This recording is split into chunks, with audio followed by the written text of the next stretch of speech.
ഒരു പകലും രാത്രിയും കൊച്ചി നഗരത്തെ ആശങ്കയുടെയും ആകാംക്ഷയുടെയും മുൾമുനയിൽ നിർത്തിയ പൂച്ച മിഷന് ശുഭപര്യവസാനം.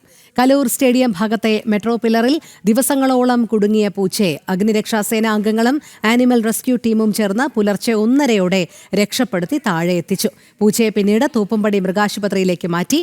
കഴിഞ്ഞ 2 ആഴ്ചയായി മെട്രോ പില്ലറിൽ പെട്ടുകിടക്കുകയായിരുന്നു സുഭാഷ് എന്ന് വിളിപ്പേരിട്ട പൂച്ച. ഇന്നലെ രാവിലെ 11 മണി മുതൽ ആരംഭിച്ച രക്ഷാദൗത്യത്തിന് ഇന്ന് പുലർച്ചെയാണ് ശുഭാന്ത്യമായത്. രാവിലെ 11 മണിക്ക് തന്നെ ഗാന്ധിനഗർ അഗ്നിരക്ഷാ സേനാംഗങ്ങളും അനിമൽ റെസ്ക്യൂ ടീമും മൃഗസ്നേഹികളുമെല്ലാം എത്തി പൂച്ചയെ രക്ഷിക്കാനുള്ള ശ്രമങ്ങൾക്ക് തുടക്കമിട്ടിരുന്നു. എന്നാൽ ഹൈഡ്രോളിക് ലിഫ്റ്റ് സംവിധാനം തകരാറിലായതോടെ അധികം വൈകാതെ രക്ഷാദൗത്യം നിർത്തിവെക്കേണ്ടി വന്നു. പിന്നീട് ഉച്ചയ്ക്ക് ശേഷം മറ്റൊരു ക്രെയിൻ എത്തിച്ച് അഗ്നിരക്ഷാ സേനാംഗങ്ങൾ ദൗത്യം പുനരാരംഭിച്ചെങ്കിലും പൂച്ചയെ വലയിലാക്കാനായിരുന്നില്ല.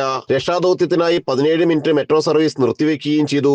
ഗതാഗത തടസ്സം കൂടിയായതോടെ മെട്രോ സർവീസ് അവസാനിപ്പിച്ച ശേഷം അർദ്ധരാത്രിയിലേക്ക് മിഷൻ മാറ്റി. കാഴ്ചക്കാരായി നിരവധി ആളുകളും കൂടിയിരുന്നു. കനത്ത മഴ പ്രതികൂലമായെങ്കിലും ശ്രമം തുടരുകയായിരുന്നു. എല്ലാവർക്കും ആശ്വാസമായി പൂച്ചയെ വലയിലാക്കി പുലർച്ചെ 1:30 താഴെ എത്തിച്ചു.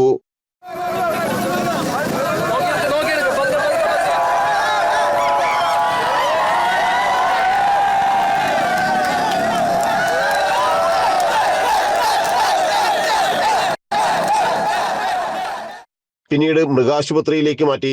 മഞ്ഞുമൽ ബോയ്സ് സിനിമയിൽ ഗുഹയിലേക്ക് വീണുപോയ കഥാപാത്രത്തിന്റെ പേരായ സുഭാഷ് എന്ന് പൂച്ചയ്ക്ക് പേരിട്ടത് സമീപത്തെ ഓട്ടോറിക്ഷ ഡ്രൈവർമാരായിരുന്നു. ഇതിനു മുമ്പും പൂച്ചകൾ മെട്രോ പില്ലറുകളിൽ കുടുങ്ങിയ സംഭവങ്ങൾ ഉണ്ടായിട്ടുണ്ട്. ജനം, കൊച്ചി.